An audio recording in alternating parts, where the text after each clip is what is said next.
সে তার মার টাকায় চলে, বুঝছো? তোমার কি খায় বসে? তুমি যে তার প্রেমে পড়ছো বা তার বিয়ে করবার ডিসিশন নিছো, তো তুমি কি করবা? তুমি কি হেরবার কামাই করে খাওয়াবো রে? আন্টি আমরা দুইজনের অনেক ভালোবাসি। ভালোবাসা দিয়ে তো দিন চলবো না, ভালোবাসা দিয়ে পেট ভরবো না। পেট ভরবো? হ্যাঁ, ভালোবাসা দিয়ে কি দিন চলবো, পেট ভরবো? তাহলে ভালোবাসা দিয়ে কি হইব? আগে কাম করতে হইব, নিজেকে পায়ে দাঁড়াইতে হইব, হ্যাঁ পরে বিয়ের শাদী করতে হইব। নিজেকে পায়ে না দাঁড়াইয়া এখন তোমরা বিয়ের শাদীর কথা কইতেছো। তুমি কি বিয়ার বয়স হয়েছে? কও। আমার বাসা থেকে প্যারা দিচ্ছে, আমার বিয়া দিয়া দিবে এই তোমার মা বাবা কিরকম যে একটু মেয়ের বিয়া দিয়ে দিতেছে?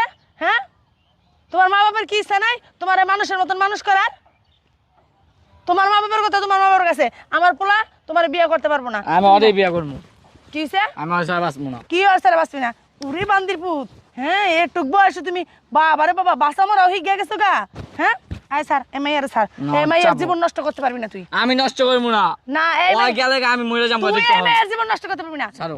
তুই এমআইআর জীবন নষ্ট করবি কেন? তুই আর কামাই করে খাইতে পারবি? তুই নিজেই খাস মারটা। স্যার স্যার আমি ছাড়বো না। কি ছাড়বি না? এই তুমি আর বিয়ে করবা?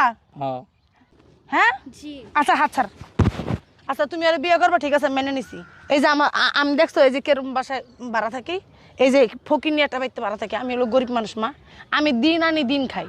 আবার এমন আছে কামে না গেলে ওই বাসা বাড়ি থেকে খাওয়ান টাওয়ান দেয়, হেয়ে কিন্তু খাই 2 মায় পুঁতে, বুঝছো? দেখা যায় 3 দিনও রান্ধি না, খাওয়াও 2 দিন খাই না, বুঝছো? খালি কি ওর কারণে যে ভালো ভালো পোশাক পরাই দিকে মনে করো না যে আমি অনেক জমিদার। আমি কিন্তু অনেক ফকির নি, আমি অনেক গরিব। সমস্যা নাই আন্টি, সমস্যা নাই এরকম কয় সব মেয়েরা। পরে বিয়ে হয়ে গেলে গা কি দিছস, কি খাওয়াইছস, তো কি ফিন্দাইছস, এডি কয় তখন, বুঝছো?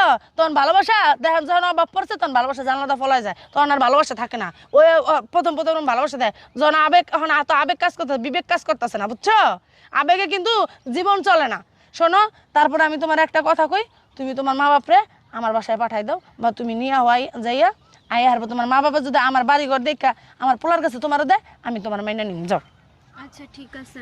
আচ্ছা ঠিক আছে যাও। কই যাইতাছো? ওয়ালাইকুম আসসালাম। কই যেতেছে দেখতেছস না আমি কি কইলাম? হ্যাঁ, বাপ মা তোর বিয়া দিব না। আর বাপ মা ঠিকই তো আছে। কোন বাপ মা কি চায় যে তার মাইয়া একটা গরিবের সন্তানের সাথে বিয়ে দিতে? তুমি হলো ফকিন্নি, তুমি কি জমিদার ঘরের পোলা? হ্যাঁ, হয়তো এই মেয়েটা খুব ভালো ঘরের মেয়ে, তার বাবার মার বংশ পরিচয় খুব ভালো, বা তাদের জায়গা সম্পত্তি আছে। তোমার কি আছে? তোমার তো কোনো কসও নাই কা। তুমি কি করবা? মেয়েটা আইন নাকি এই যে ও এই ঘরে থাকতে রাজি হয়েছে, ঠিক আছে, তোমার ভালোবাসা দিকা। অনেক অল্প বয়স মানুষ তো, আবেগ কাজ করতেছে, তার বিবেক কাজ করতেছে না। যখন তার বিবেক কাজ করবে তখন সে তোমার ভাত খাইবো না, দেখবা চলে যাবো গা। শোনো বাবা, তোমার আমি একটা কথা কই। তোমার বাবা ছোটকালে তোমার থুয়ে মারা গেছে, আমি সেই থেকে মানুষের বাড়িতে বাড়িতে কাজ করে তোমার খাওয়াই, তোমার মানুষ করতেছি। আর